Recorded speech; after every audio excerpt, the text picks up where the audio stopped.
hacerlo y por lo menos sabemos identificar que tenemos ese defecto, o que tenemos ese chips medio antiguo, machista y atado al pasado. Así que nada, yo de vuelta nuevamente agradecerle a Judith, a Pipa, a todas las compañeras, a Diana, que organizan esta actividad. La verdad que estamos muy contentos, muy felices de que el instituto siga vigente, siga con presencia. La verdad que no damos abasto, tenemos los cursos, las charlas, las comisiones, los conversatorios. Bueno, esta semana tenemos hoy mañana hay otro, pasado mañana hay otro. Están los cursos con mucha presencia y bueno, es lo que tenemos que hacer y es en definitiva lo que Cristina nos pidió. Y este Instituto Patria es idea de ella. También nosotros fuimos ejecutores de esa idea y de ese pedido que ella nos hizo, pero fue idea de ella, yo siempre lo cuento, fue en abril, marzo-abril del 2015, cuando todavía estaba en funciones, cuando me planteó a mí y a otro grupo de compañeros la necesidad de crear un espacio de debate, de reflexión, de discusión de ideas a partir del 10 de diciembre del 2015, que fuera nuestro espacio de reflexión. Bueno, se transformó en una trinchera de defensa, en una trinchera para recibir los ataques y aguantar, y hoy es un espacio de reflexión y debate muy grande y que la intención es obviamente ayudar y colaborar con nuestro gobierno para que hagamos las cosas lo mejor posible. Pero bueno, me engancho y sigo con la venta. Gracias nuevamente a todos. Dora, te vamos a escuchar y bueno, sigamos en la senda esta que es lo que tenemos que seguir haciendo. Un abrazo grande para todas, todos y muchas gracias. Bueno, Judith, perdón, Julieta, todo tuyo. Arranquen nomás. Sí, yo por ahí, bueno, Dora, gracias Oscar, no necesita demasiada presentación, la conocemos todos y todas y todes. Sí, quizás en esto de pensar la violencia de género en el ámbito laboral, creo que era un tema que surgía del foro de mujeres del Patria Productiva, principalmente porque creo que se porta en el cuerpo esta sensación de haber pasado alguna experiencia más, menos, pero que todas hemos pasado por alguna experiencia de violencia en el ámbito laboral. Y por ahí como pregunta para Dora y como disparador de la charla, esto del tejido ahí, creo que falta y queda siempre en una denuncia, ¿sí?, de la víctima y la cuestión punitiva al victimario, y no pasa de eso, como mucho. Entonces por ahí invitar a pensar cómo nos tejemos, cómo hay una trama ahí que sí creo que está a nivel social, a nivel colectivo, en el Ni Una Menos, en el pañuelazo de ayer, pero que aún nos falta en el ámbito laboral. Un poco invitarla a Dora en esta conversación a pensar esto de, bueno, ¿qué nos pasa en los ámbitos laborales donde también, teñidas de miedo, y bueno, durante los 4 años de macrismo, ni hablar, de no levantarse demasiado por si nos echaban, por feministas, por militantes, ¿sí?, como portadoras de todo este estigma, y mucho más a las mujeres. Dora, te dejo la palabra. Bueno, muchísimas gracias, queridas compañeras Diana, Julieta, Judith. Muchísimas gracias por este trébol que han compuesto y la gracia que han tenido de haber invitado. Oscar, esta celebración a Cristina es más que rubricada. Yo creo que es tan original, por otra parte, el panorama que presenta la Argentina respecto de figuras de tanta magnitud, ¿no? Mujeres de tanta magnitud. No se encuentran fácilmente en el repertorio de América Latina. Me refiero a justamente las realizaciones políticas gubernamentales, ¿no? Es una marca argentina. Evita y Cristina. Es una marca notable. Y lo que quiero también agregar es que, bueno, que el Patria se ha constituido en una empresa cultural extraordinaria, ¿no? De enorme derrame federal y demás. Así que, bueno, muchísimas gracias. Y estoy en casa, quiero asegurarles eso. Y vamos a las cosas. Efectivamente, la violencia laboral ha transcurrido y todavía transcurre la violencia contra las mujeres, la violencia específica. En general hay una cierta maximización de la visibilidad a propósito de lo que serían las formas de acoso. El acoso sexual es así transhistórico, por así decir. Es una de las fórmulas de mayor reiteración en la vida laboral femenina. Es decir, es como que una estandarización, pero eso a veces ha obnubilado las otras fórmulas violentas, inclusive algo que es ex ante violento, y es la propia articulación del mercado laboral. La mano invisible del mercado laboral es el patriarcado. Por las dudas no nos hubiéramos dado cuenta. La mano invisible es el patriarcado. ¿Por qué? Porque obviamente con mucho más bríos desde el siglo XIX, en que se reinaugura la etapa cuántica patriarcal, invención de dominio público, dominio privado, invención de los estados nacionales, invención obviamente de todas las fórmulas concatenadas que tiene el poder burgués, y esa rara condición que se dio de maximizar la potencialidad masculina y denostar y obviamente significar de segunda categoría a las mujeres. Esa segunda categoría no es apenas una impresión de las feministas que se inauguran a mediados de ese siglo, sino que está en la codificación civil, ¿no? Cuando nos preguntan cómo es el patriarcado, bueno, recorran el Código Civil. En el Código Civil, obviamente Bonaparte es el Código Civil que tiene una extensión considerable, tal vez fuese, dice, el código más copyright, sobre todo para América Latina.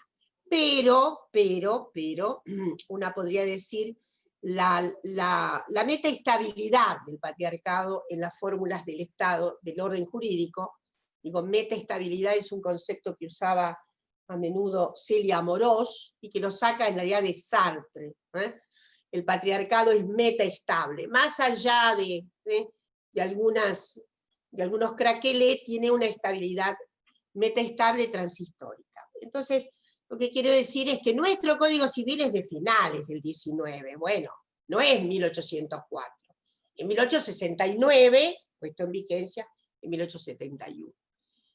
Y la circunstancia de la incapacidad relativa de las mujeres es la misma, y ha pasado casi un siglo, ¿no? Entonces esta es una situación a la que siempre invito a pensar. No es que el Código Civil argentino se arma ahí nomás, como reflejo inmediato del Código napoleónico, no, es al final, como ocurrió en general con todos los países de América Latina, una vez que digamos que se diseña el Estado Nacional, que es en general es la segunda mitad del siglo XIX, ahí aparece obviamente esta circunstancia tan refractaria de la condición femenina. La condición femenina es una naturaleza naturanda, su lugar obviamente de la naturaleza es la procreación, sus deberes ya se sabe, para. Entonces ahí deviene una situación bastante insólita, porque las mujeres siempre estuvieron de algún modo en el mercado laboral. Pero en el siglo XIX se consagra algo tremendo, y es la ilegitimidad, la baja legitimidad. La baja legitimidad. Esto es notable, ¿no? De modo que la legitimidad va a ser conferida solo a algunas actividades. Desde luego, ya saben, magisterio, en Inglaterra el instituto de la institutriz, luego la enfermería, abnegada, ¿no? Y luego, muy así, muy capilarmente, un cierto reconocimiento de, obviamente, la participación de las mujeres en la universidad, lenta, y su posibilidad profesional en algunas exclusivas ramas. No se crea que en las humanidades eran tenebrosas contra las mujeres, la filosofía no las quería, la historia tampoco las quería. En general, siempre me gusta decir que en la Argentina se podía encontrar más mujeres estudiando química en los años 20 por ahí que estudiando que haciendo filosofía. Derecho ni les digo, no era. Derecho, voy a recordar que cuando Carmen Argibay fue a estudiar Derecho, recuerdan siempre la anécdota que ella planteaba, que cuando en una ocasión se está asistiendo a una clase y su profesor la mira de hito en hito, como decíamos antes, y le dice: señorita, Derecho no es para las mujeres. Entonces, yo lo que quiero decir también que hay esa ilegitimidad tiene un elemento también muy adherido, y es el pavor que resulta de una suerte de indigencia, por así decir, de una indigencia, obviamente, una indigencia, quiero decir, un absoluto desguarnecimiento de la condición femenina frente al mercado laboral. Y las mujeres trabajaban antes de las jornadas de 8 horas, más que los varones en promedio, a veces. La tasa de explotación mucho más grande, al punto que podemos decir que la acumulación capitalista fue tal gracias al trabajo de las mujeres y de los niños. Esto es incontestable. Pero ese contraste tremendo con la baja legitimidad. A mí me gusta decir algo que pinta anecdóticamente, pero es así la cuestión. Los obreros ingleses, que tuvieron una posibilidad inclusive de mejorar sus vidas, gracias a la provisión de materias primas que hacían muchos países, inclusive el nuestro, a fines del siglo XIX, sobre todo, inicios, podían mejorar su condición en el mercado laboral, podían subir escalones. Y lo primero que hacía un obrero inglés, sobre todo de aquel segmento que Hobsbawm llamaba la aristocracia obrera inglesa, cierto grupo de obreros, foguistas de ferrocarril, conductores de ferrocarril, quienes trabajaban en la relojería, quienes trabajaban en la imprenta, en fin, un conjunto de alta calificación. Lo primero que hacía, cuando subía un poco en la vida un obrero tipógrafo, por ejemplo, lo primero que hacía era retirar a su esposa del mercado laboral, ponerla en casa, y si era posible, le compraba un pianito para que compensara lo que podría ser un síndrome de abstinencia, sobre todo de sociabilidad. Lo que yo digo es absolutamente verdadero. Y a pesar de que en algunos lugares parece que hubo mayor dosis de legitimidad para el trabajo femenino extradoméstico, por ejemplo, Alemania, por muchas razones, sin embargo, la historiografía muestra que aún en Alemania había desconsideración de las mujeres que trabajaban fuera del hogar. En suma, lo que quiero decir que eso es violentísimo. O sea, hay fórmulas, obviamente, digamos, de contextura inocultable y de, como diré, que no podemos desmentir, respecto de los climas de malos tratos, de abusos, de atropellos, insisto, pero debemos comprender también que hay una especie de meta-violencia con esta cuestión de la baja legitimidad de las mujeres en el mercado laboral. Y de que había lentamente funciones femeninas, por ejemplo, insisto, el magisterio, por ejemplo, la enfermería, por ejemplo, las primeras egresadas de la universidad tenían que ver con medicina, obstetricia, odontología, área de cuidados. Pero me quiero venir más acá. Obviamente, el siglo XX cambió mucho la situación, pero voy a agarrar dos cuestiones. Hay ahí un documental muy bueno, véanlo en Netflix, que se llama Mujeres en la Guerra, 1914-1918, lo que se llama Women in War. Y es excelente, véanlo porque no tiene desperdicio. ¿Por qué? Porque muestra, es un documental que muestra efectivamente la captación masiva de mujeres, porque los varones se van al frente, 1914, la captación enorme de mujeres para hacer municiones, no para hacer solo ropa para la guerra. No, municiones y más. Y cuando los varones, que vuelven muy mal de la guerra, ustedes saben que fue una tragedia esa guerra, cuando vuelven, las despojan absolutamente de los lugares que habían ganado en esos mercados. Vuelta a la casa, o vuelta a una actividad que evidentemente no sea competitiva de ninguna manera con los varones. De modo que la regla general de que las mujeres estaban en el sector servicios personales, es de vieja data, y además en la Segunda Guerra Mundial ocurrió un poquitito diferente fue la cosa. Hubo una cierta sostenibilidad de mujeres, terminada la guerra, que se quedó en el mercado laboral. Pero nuestro país, por ejemplo, no fue de los más, es cierto que hay mucho subregistro censal, mucho subregistro, mucho. Esto es un problema histórico. En el 14 había censadas menos mujeres en la actividad económica extradoméstica que en 1895. Hay una serie de conjeturas sobre eso, pero no me quiero desmerar en eso. Lo que quiero decir es que, en realidad, la tasa de participación de las mujeres en el mercado laboral, ya me meto en las violencias específicas más recientes, no ha sido grande. Es cierto, con mucho subregistro. Pero, por ejemplo, en los 60 probablemente había 33, 32% de mujeres en el mercado laboral. Con subregistro podríamos ampliar algunos puntos, ¿no? Y ustedes saben que el registro, más la idea de que no ocurriera más subregistro, fue la recuperación de la democracia.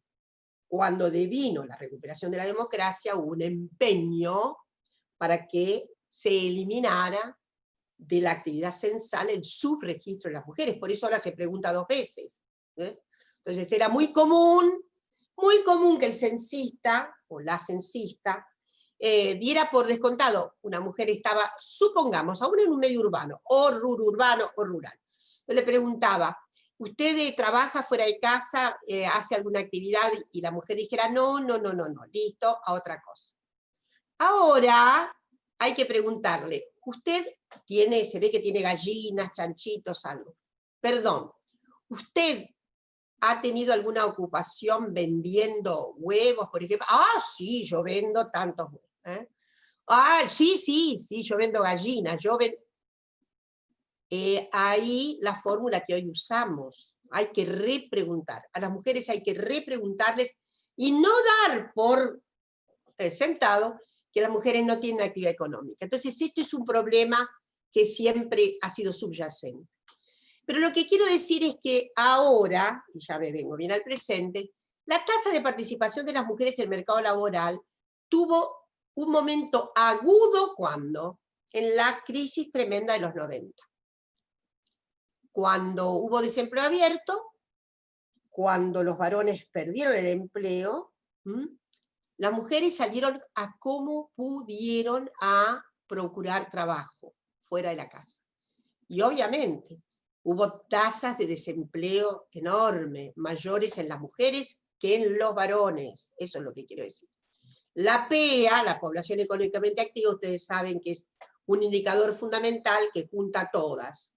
Las que están efectivamente empleadas y las que están desempleadas buscando empleo. Pero tenemos en los 90 una circunstancia novedosa, muy novedosa. Debido a la desgracia brutal en la que caen muchísimas familias, insisto, hay una presión sobre el mercado, que las encuentra desempleadas, pero con mucha persistencia. De modo que eso fue un aprendizaje muy grande de las mujeres. Ya no se retiraban del mercado laboral. Este es un fenómeno reciente. Las mujeres cumplían una curva histórica que era jóvenes, solteras, ingresaban al mercado laboral. Luego, por motivos de la maternidad, obviamente la curva hace un descenso enorme, baja muchísimo. Y luego allá, después de los 40 años, tendía a subir. Entonces que era una curva dramática, un U bajo, y allá. Bueno, Helen Hirata, una gran colega, brasileña, japonesa, francesa, porque hace muchos años que se radicó en París y allí constituyó casi toda una escuela de género y trabajo, me imagino que la conocen. Helen Hirata hizo un trabajo memorable hace muchos años que demostró que cuando las mujeres se retiran del mercado laboral para reconquistar el mercado laboral, es una situación muy adversa. Porque alguna se baja como gerenta, pongamos, pero luego de 10 años en que crió nuestra más preciada industria, que son niñas, resulta que reincorporarse la va a situar ¿a dónde? Como cajera del banco, a lo mejor. Y ella mostró que esa situación se daba en varios países. En varios países se repetía esta lógica. De modo que ahí hay un aprendizaje silencioso. Miren, de la misma manera que las mujeres de manera silenciosa en nuestro país hicieron una caída extraordinaria de la tasa de natalidad, extraordinaria, sin que salieran los diarios, pero obviamente, fue una actitud de las mujeres.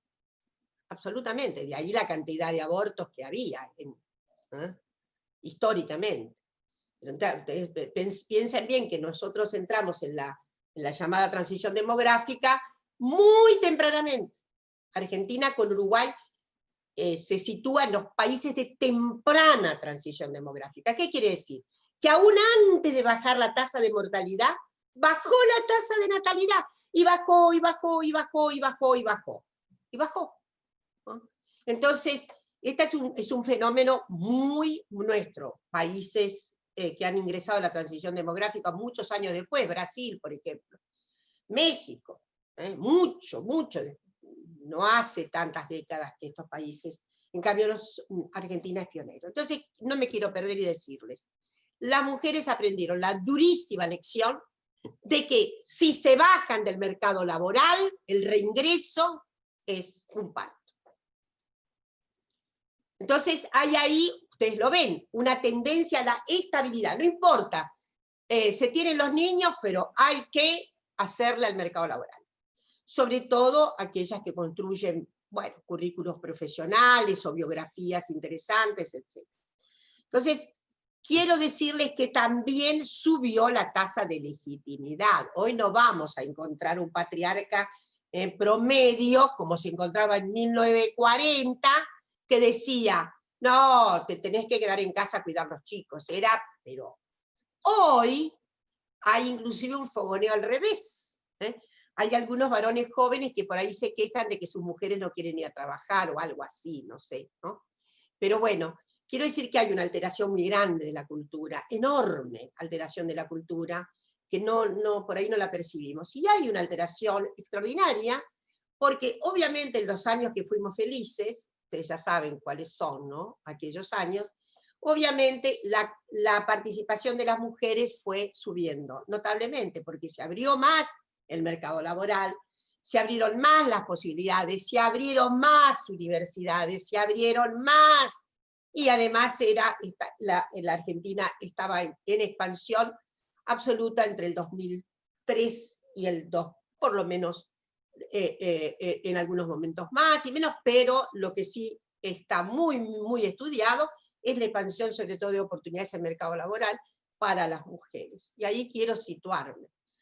En este momento, y eso que evidentemente hubo mucho desempleo, por eso hubo mucho desempleo abierto para varones y para mujeres durante el macrismo, especialmente finales de 17, 18, fueron 19, la marca fue muy descendente, entonces pero la tasa de actividad de las mujeres está llegando casi al 50%. Fíjense el cambio enorme que ha habido. En los 90, debido justamente a la crisis, las mujeres, pero están contabilizadas en la PEA, no importa que no tienen empleo, pero son parte de la PEA, ¿está claro?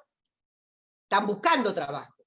y lo que ocurrió estos años también quiere decir que mucho desempleo, hay por lo menos había, no tenemos datos muy fieles de finales del 19, pero calculamos que los puntos eran 3 puntos más de desempleo que para los varones. Bueno, entonces, y hay una violencia, voy a la otra violencia estructural, la segmentación del mercado laboral. Es violentísima. Todavía hay 67% de las mujeres están en el sector servicios y comercio. En la metalmecánica, hace poquito hice el conteo porque tuve que participar de un lindo coloquio internacional de las economías obviamente no ortodoxas, o sea que son todas las economías de nuestro paladar, y ahí, bueno, los últimos datos son, no llega a 8% de las mujeres en la metalmecánica, no llega. Quiere decir que las mujeres están sobre representadas en educación, en salud, en todo lo que son los equipamientos sociales, etcétera, etcétera, en buena parte de la administración pública y además en el comercio. Y esa segmentación es muy dolorosa, porque es una segmentación muy típica justamente de la estructura vetusta que tiene todavía el mercado laboral, muy poco porosa. Además, no me quiero referir a las situaciones otras, al significado que tiene la masa total salarial de las mujeres, que es entre 15 y 20%. En general, depende de la situación. También varió eso, miren, hace 15 años atrás, un poco más, la diferencia salarial, las masas relativas, ¿no? Varones, mujeres, indicaban claramente que había las más educadas, en las más educadas la diferencia era mayor con los varones más educados. Me refiero, yo decía, hace 15 o 20 años atrás, hay que ser muy bien educada para ganar menos que un varón. Porque la masa salarial, considerando a las profesionales, etcétera, etcétera, el gap era del 30%. En cambio, si se iba a rubros como, por ejemplo, repositoras de supermercado, prácticamente no había diferencia. Pero ustedes saben que también ha habido esa alteración. Ahora el diferencial mayor está en los estamentos menos calificados de mujeres. Quiere decir que no es más aquella regla de antes en que las más educadas éramos las que hacíamos un diferencial para abajo con relación a los varones. Entonces, esas son señales muy ominosas del mercado, muy ominosas. ¿Por qué las mujeres no están piloteando aviones en la misma proporción que los varones? ¿Por qué las mujeres no pilotean navíos en la misma proporción que los varones? ¿Por qué las mujeres no están en la construcción en la misma proporción que los varones? ¿Por qué las mujeres?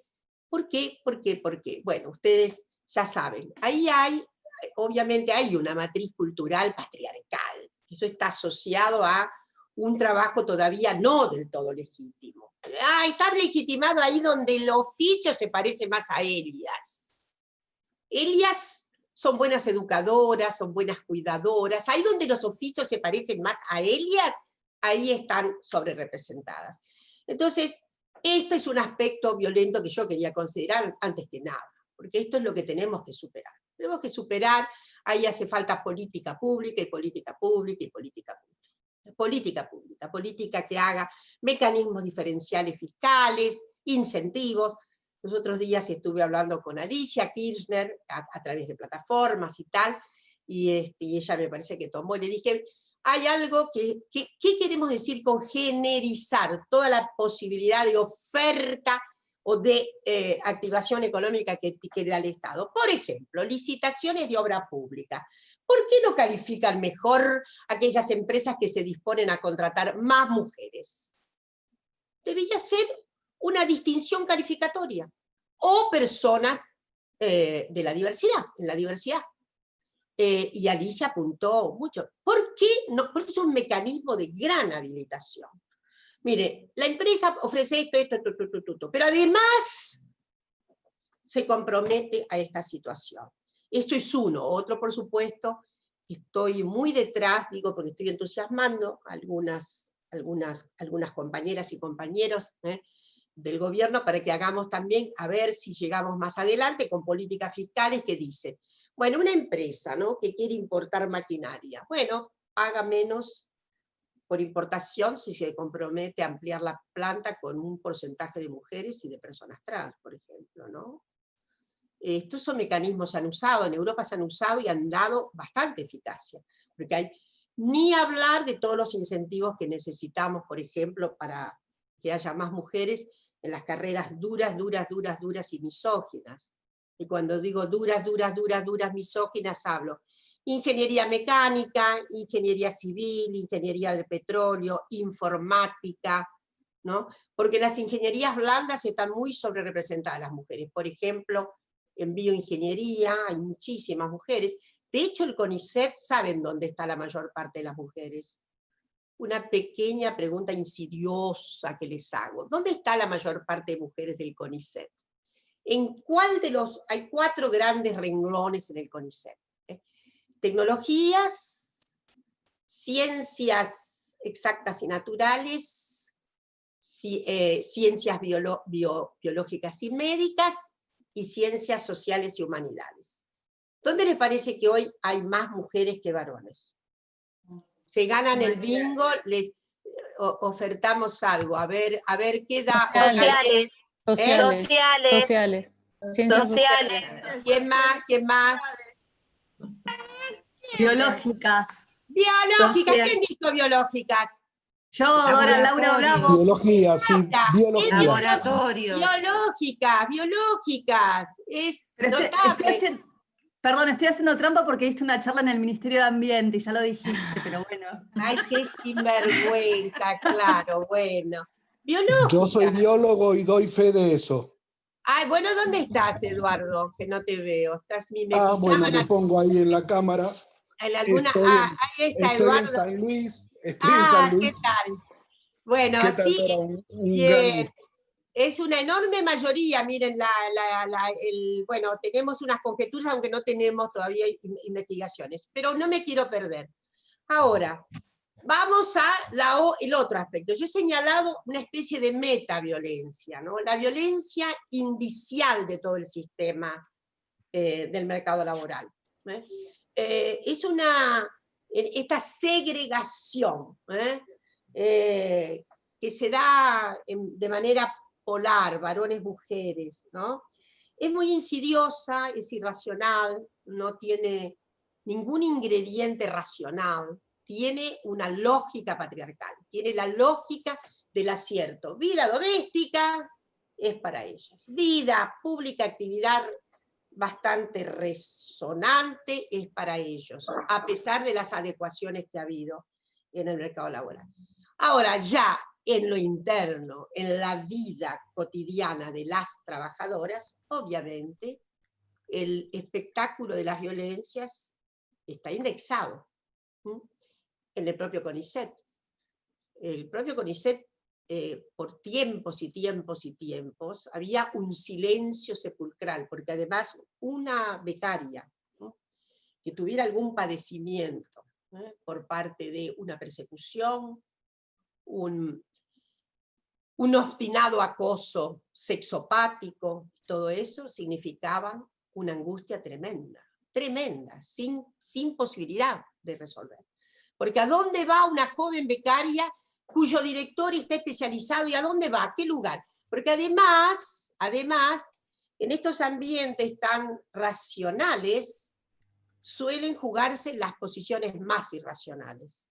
Y lo que más abundaba, porque eso lo he escuchado muchas veces, era el desmedro moral y psicológico de la chica. Es medio loca. Tiene problemas, es muy neurótica. Esto era moneda corriente. Es la moneda corriente con que se ha pretendido, obviamente, opacar, inhibir y eliminar la posibilidad de la denuncia. Solo recientemente con los protocolos y con, obviamente, las arremetidas que hemos hecho las feministas, se pusieron otros estándares, sobre todo para la admisibilidad de la denuncia y para el tratamiento. Aún así, todavía me refiero a un ambiente como el CONICET, en donde, en fin, hay relaciones laborales que parece que deberían estar, porque al final son relaciones laborales, ¿no?, que deberían estar signadas por ambientes libres de violencia, de amigabilidad, de racionalidad en el trato, etcétera, etcétera. La verdad es que una persistente marca del vínculo laboral de las mujeres con el trabajo es haber sufrido violencias. Algunas, ¿cómo diré?, más opacadas, soterradas, las menores oportunidades, por ejemplo, para ascender en los cargos, eso es muy violento, y otras explícitas, digo, del maltrato, de la provocación con el lenguaje, sos una tonta, che, pero vos que sos siempre pavota, esas son, yo diría, circulan mucho inclusive en los ambientes de la administración pública. Pero desde ya, el socavón mayor han sido los acosos sexuales y de imposibilidad miren, hace poco tiempo, lamentablemente nos enteramos muy expuestos. Una joven que trabajaba en el sector público, en la época de Menem todavía, y que tiene que hacer un viaje, obviamente, trabajar en el sector público, perdonen, y va con su jefe, y tiene que viajar a una provincia del interior, y bueno, cenaron juntos, por supuesto, porque ella estaban en una misión oficial, y cuando ella sube, el tipo se le mete en el cuarto. ¿Saben? El alarido que dio la pobre, etcétera, etcétera. Pero ustedes saben que luego quiso trabajar esta denuncia, estoy hablando de la época de Menem, ¿no? Y no fue posible.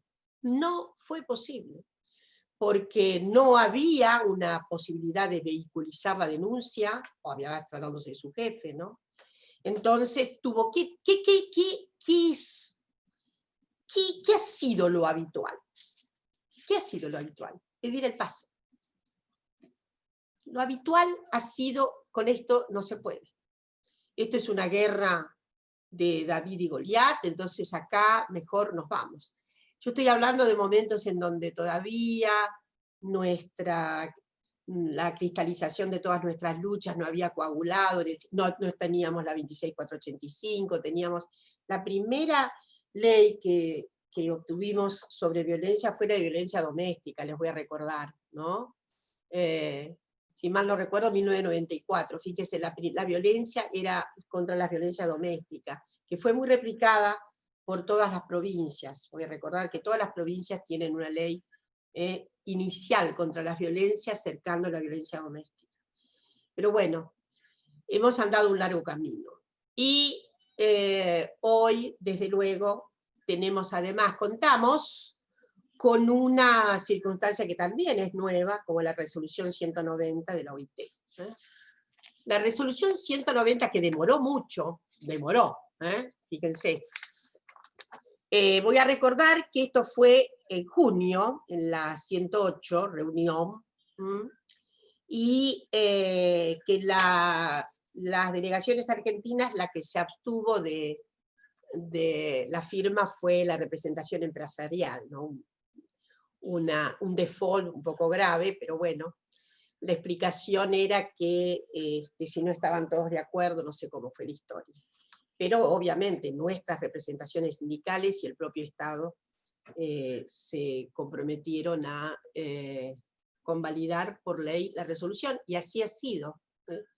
Si está Oscar por ahí todavía, debe recordar que ya trataron la resolución 190, que es un paso notable, y que antes de entrar en algunas cuestiones que dice la resolución, me gustaría decir que la verdad es que cómo ir haciéndole frente a esto, en cada lugar de trabajo tiene que haber hoy día una respuesta más conjugada en cada lugar de trabajo. Desde luego las organizaciones sindicales tienen muchísimo que hacer, muchísimo.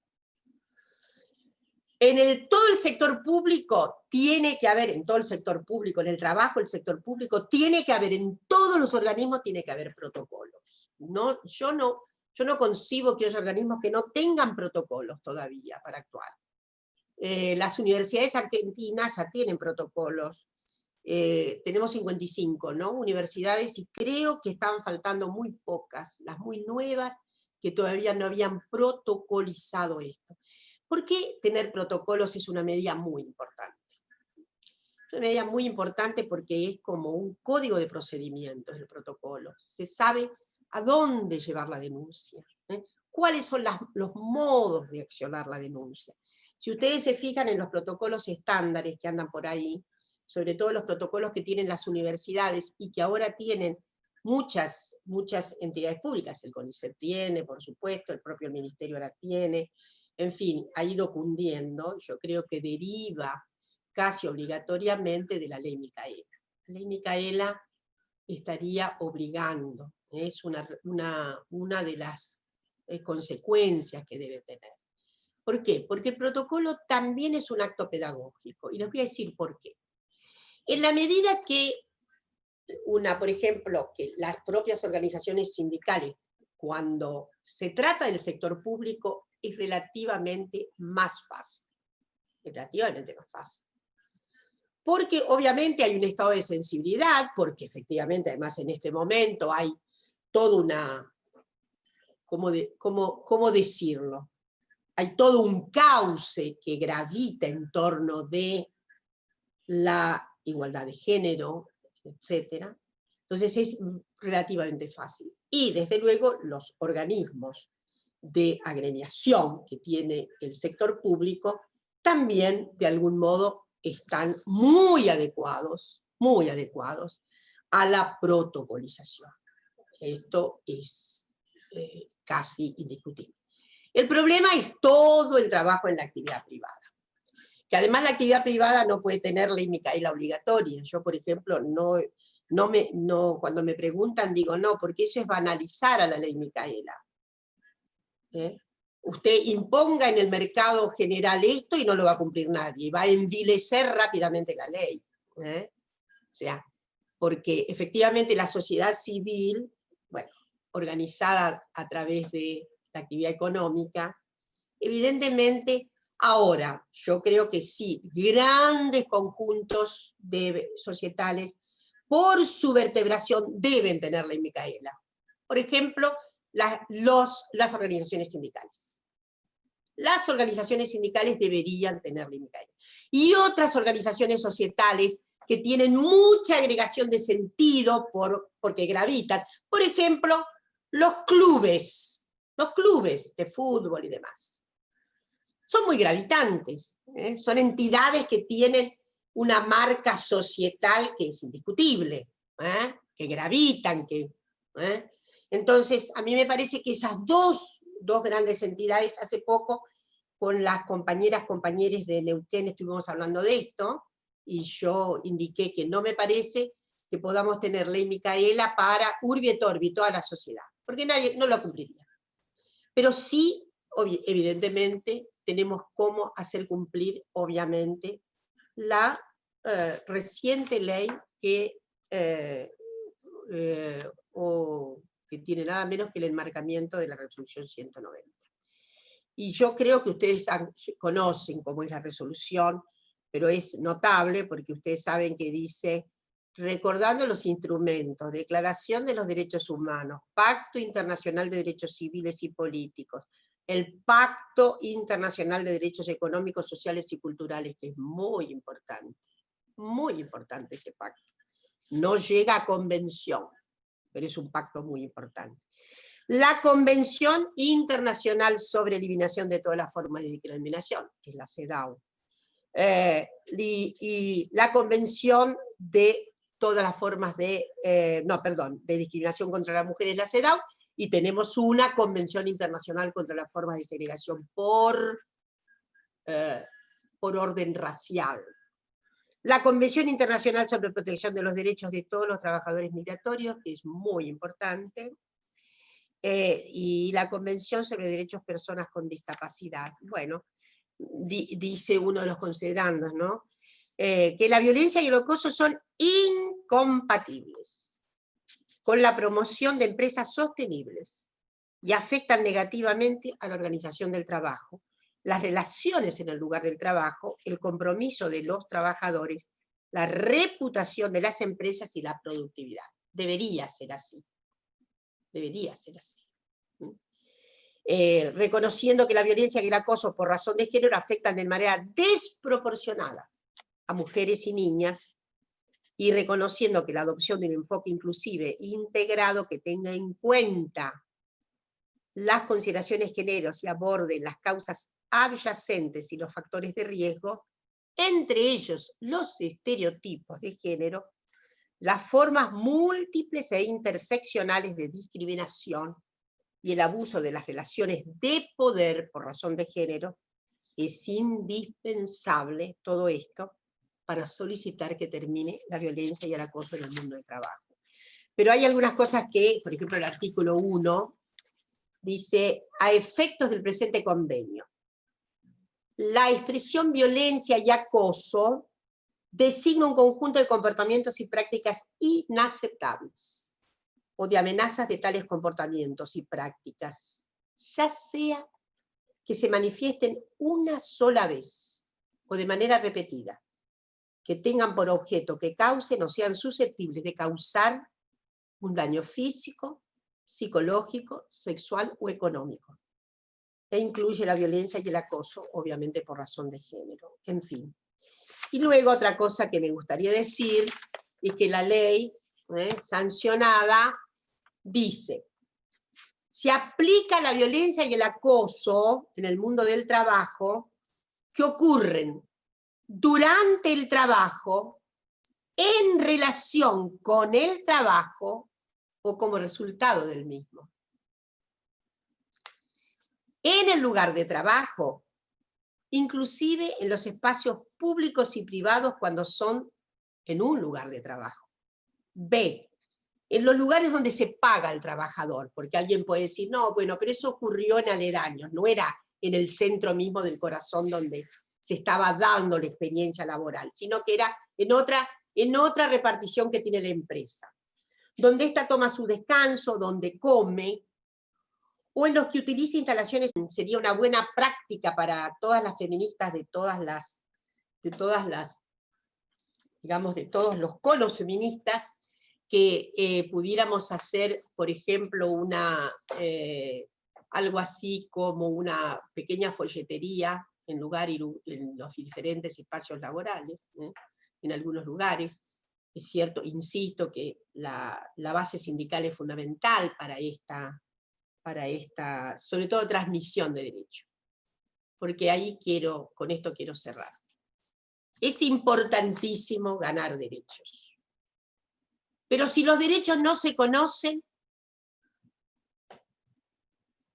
si hay ceguera cognitiva respecto de este derecho, si las mujeres no saben que tienen derecho a tener derechos, entonces estamos ahí en un trancamiento grave.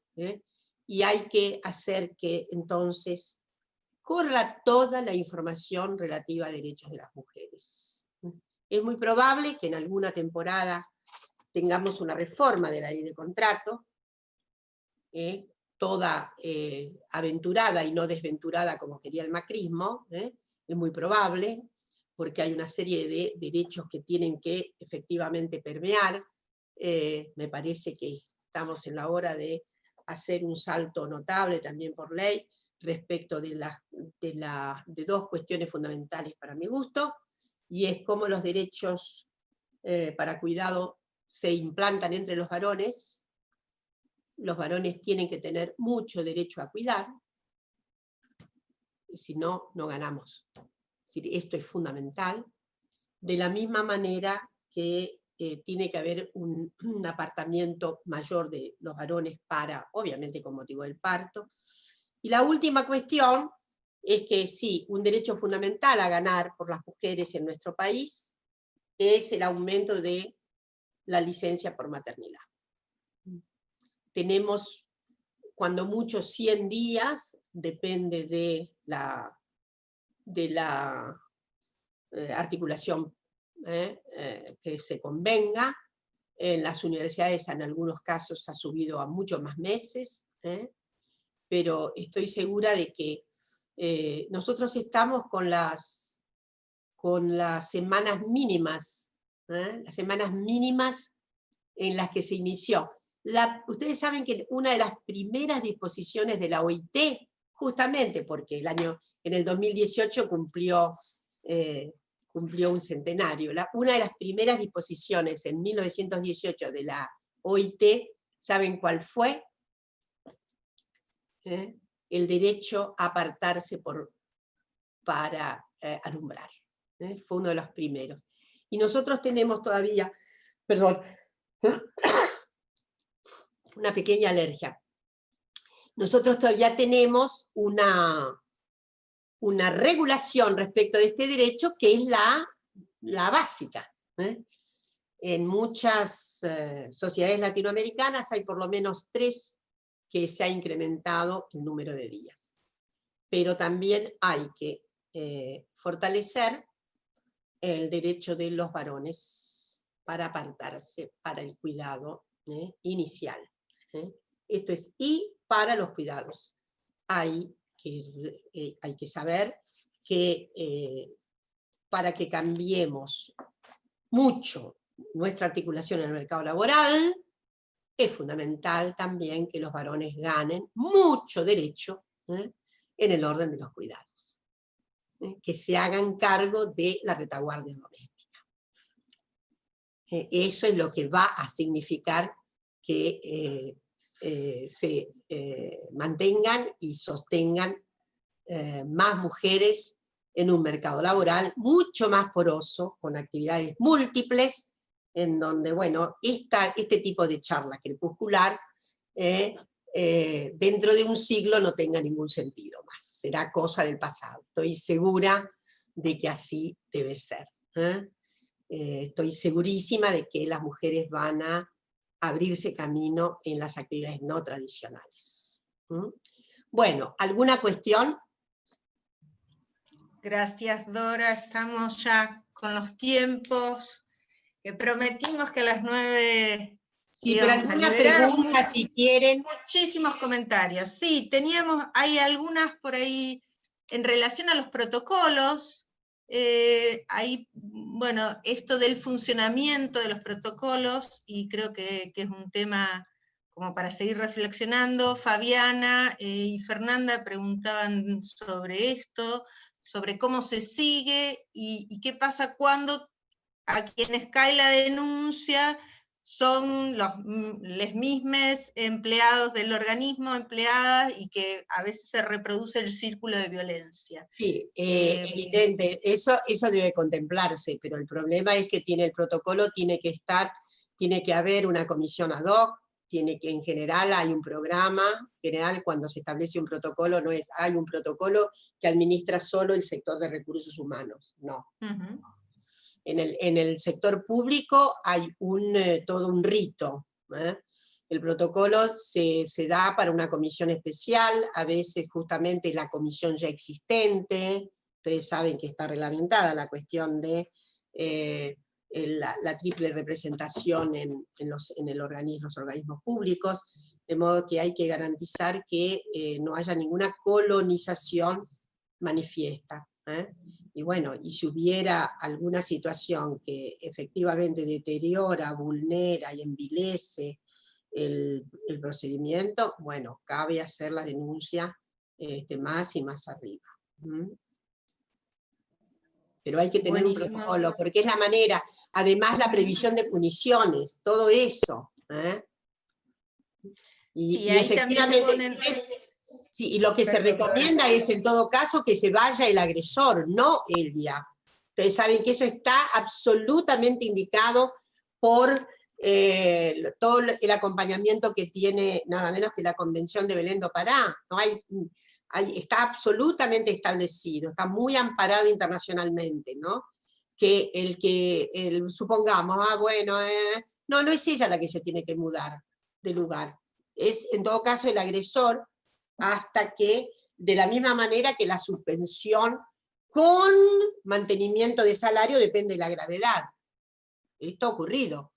Yo puedo decirles que hay una experiencia en universidades, en algunos organismos en los que yo estoy, en donde hay alguna agresión muy particularmente grave, no es solamente, se constituye rápidamente una denuncia. El tratamiento de las denuncias, el sigilo, la confidencialidad, en fin, son una serie de medidas que se tienen que tener en cuenta, pero sin protocolo no avanzamos. Bueno, Dora, hay millones de comentarios, también estamos por YouTube, pero creo que estaríamos, creo que has dejado un montón de preguntas.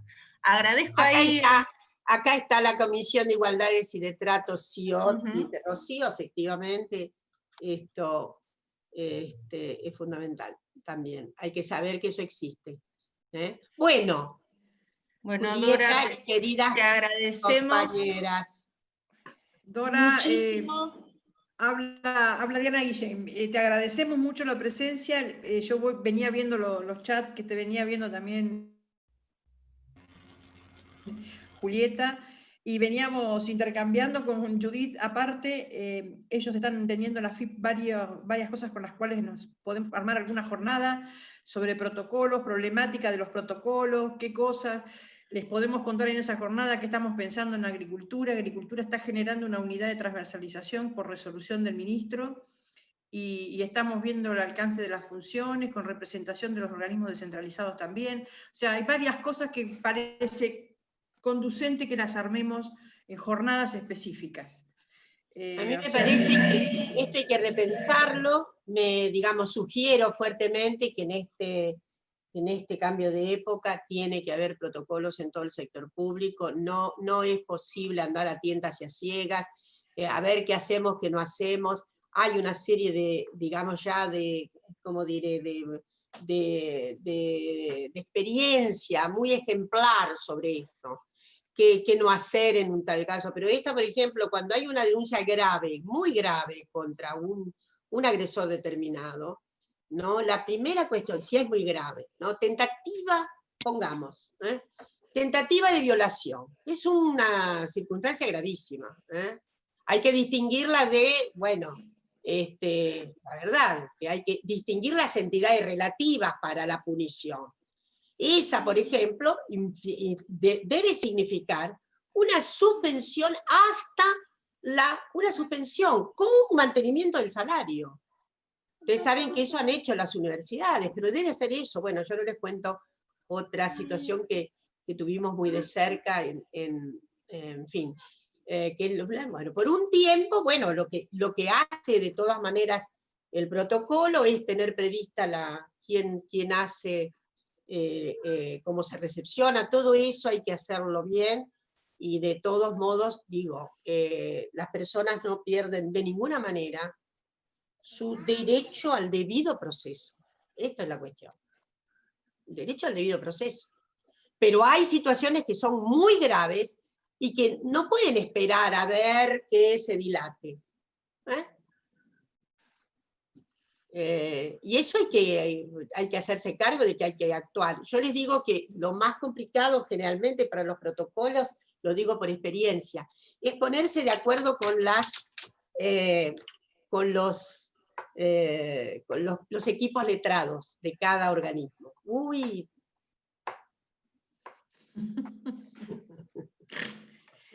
No es fácil, pero abogadas saben, uy. Bueno, porque es, en fin. Pero bueno, les mando un abrazo grande, arriba los corazones, abajo las decepciones, y... Gracias, Dora, gracias. Y bueno, muchas gracias a todos. Gracias a Ofelia, Gracias, Dora. Judith, gracias Oscar, porque te escuchaste toda la charla. ¿Oscar escuchó todo? Todo. Bueno. Todo. Calladito ahí, no hizo ninguna pregunta, Dora. Oscar, felicitaciones. Oscar, un capo, Escúchame, promoción completa. Promoción absoluta, pasaste totalmente. Ay, les cuento una anécdota muy graciosa, total, esto lo puedo hacer público. Axel los otros días me dice, Dora, ¿por qué no me mandás una bibliografía de esas básicas por esta cuestión de que todo el mundo está aprendiendo? Lo digo acá y después me va a comer Axel, pero no. Entonces, no, por nada, porque esto revela esa facundia extraordinaria de esta criatura extraordinaria que es Axel. Entonces yo le mando, ¿no? Entonces los otros días cumplió años, ahí le mando un mensajito y me dice, Dora, me parece que estoy mal, no he cumplido, me hace una chanza de este tipo, que teme no pasar el... Entonces ahí le dije que no, que estaba con mucha suerte porque había una prórroga, así que el examen final lo podemos prorrogar y bueno, pero esto ¿saben qué? Ilustro con Axel porque es así, eso es lo que dice del estado de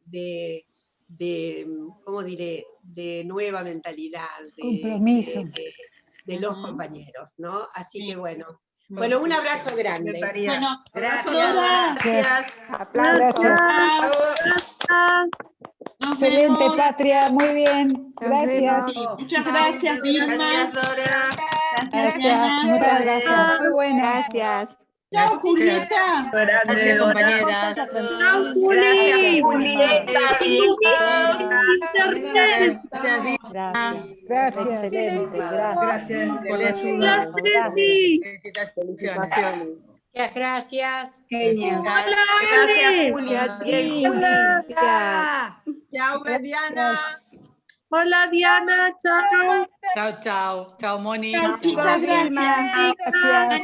Chao, chicas, buenísimo. Estamos en contacto. Muchas gracias a todas y a todos. Gracias a todos. Gracias, compañeros. Chao, gracias. Todos juntas. Chao. La Peña, el tercero. Hubieron tres. Hoy cocinando.